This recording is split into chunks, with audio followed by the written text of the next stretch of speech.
अगर आप रात के 3 बजे अकेले मुंह धो रहे हो और शीशे में आपके ठीक पीछे कोई खड़ा दिखे तो आप क्या करेंगे? 21 साल की रितिका के साथ दिल्ली के उस फ्लैट में यही हुआ था। उसकी चीख से पड़ोसी तक जग गए। पर अगले दिन उस जमीन का रोंगटे खड़े कर देने वाला सच सामने आते ही रातों रात पूरी बिल्डिंग खाली हो गई। नमस्कार दोस्तों, द माया लोक में आपका स्वागत है। दोस्तों, आज की यह आप बीती हमारे ही एक सब्सक्राइबर ने हमें ईमेल के जरिए लिख कर भेजी है। सुरक्षा और निजता के कारण हम यहाँ उनका नाम रितिका रख रहे हैं। यह बात साल 2012 की है। रितिका का परिवार मूल रूप से उत्तराखंड देहरादून का रहने वाला था। रितिका के पापा एक सरकारी नौकरी में थे। साल 2012 की शुरुआत में ही उनके पापा का ट्रांसफर दिल्ली हो गया। इसी वजह से पूरा परिवार दिल्ली आ गया और उन्होंने दिल्ली में एक किराए का फ्लैट ले लिया। रितिका उस वक्त करीब 21 साल की थी और दिल्ली यूनिवर्सिटी में पढ़ रही थी। नया फ्लैट काफी बड़ा और हवादार था, तो शुरुआत में सब कुछ बहुत बढ़िया बीत रहा था। फिर एक दिन उत्तराखंड वाले गांव में रितिका के चचेरे भाई की शादी तय हुई। उसके मम्मी पापा और बड़ा भाई गांव जाने लगे। रितिका के फाइनल एग्जाम बहुत करीब थे, इसलिए उसने गांव जाने से मना कर दिया ताकि उसकी पढ़ाई में कोई डिस्टरबेंस ना हो। घर वालों ने भी बात मानी और रितिका को दिल्ली वाले फ्लैट में ही छोड़ दिया। दिन बीत गया और रात गहराने लगी। उस बड़े से फ्लैट में रितिका पहली बार बिल्कुल अकेले थी। रात के करीब 12-1 बज रहे थे।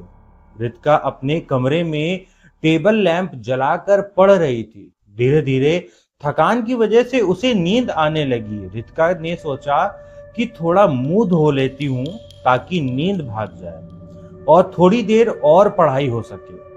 वह कमरे से निकलकर हॉल वाले वॉश बेसिन की तरफ गई। पूरे फ्लैट में अंधेरा था, बस बाहर सड़क की हल्की सी रोशनी खिड़की से आ रही थी। रितिका ने नल खोला, ठंडे पानी की छींटे मुंह पर मारी और तौलिए से चेहरा पोंछते हुए जैसे ही उसने शीशे में देखा, उसका पूरा शरीर डर के मारे कांपने लगा। शीशे में रितिका के ठीक पीछे हॉल के अंधेरे कोने में जहां पर्दा लटका हुआ था, जिसके पास एक बहुत ही डरावनी औरत खड़ी थी। उसने गंदी फटी हुई सफेद साड़ी पहनी थी और उसके लंबे उलझे बाल चेहरे पर बिखरे हुए थे। रितिका में इतनी हिम्मत नहीं थी कि वो पीछे मुड़कर देखे। वो शीशे में ही टकटकी लगाए खड़ी रही। तभी शीशे के अंदर उस औरत ने धीरे धीरे अपना सिर उठाया। उसके चेहरे पर आंखें भी नहीं थी, सिर्फ 2 गहरे काले गड्ढे थे। रितिका का दिल बहुत तेज धड़कने लगा।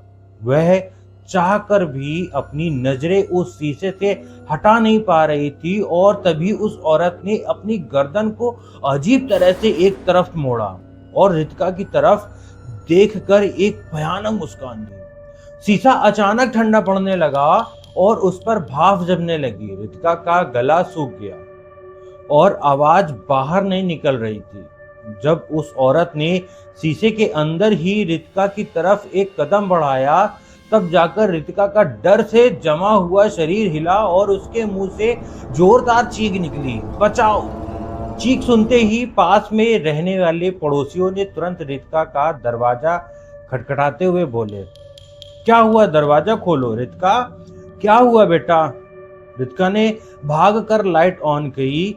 लाइट जलते ही वो औरत गायब हो गई। कांपते हुए हाथों से रितिका ने दरवाजा खोला और रोते हुए पड़ोसियों को सब बताया।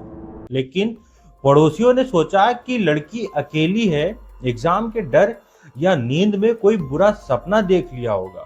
फिर भी रितिका को अकेला न छोड़कर पड़ोसी की पत्नी उस रात रितिका के पास ही सो गई। लेकिन असली सच अगली सुबह सामने आया।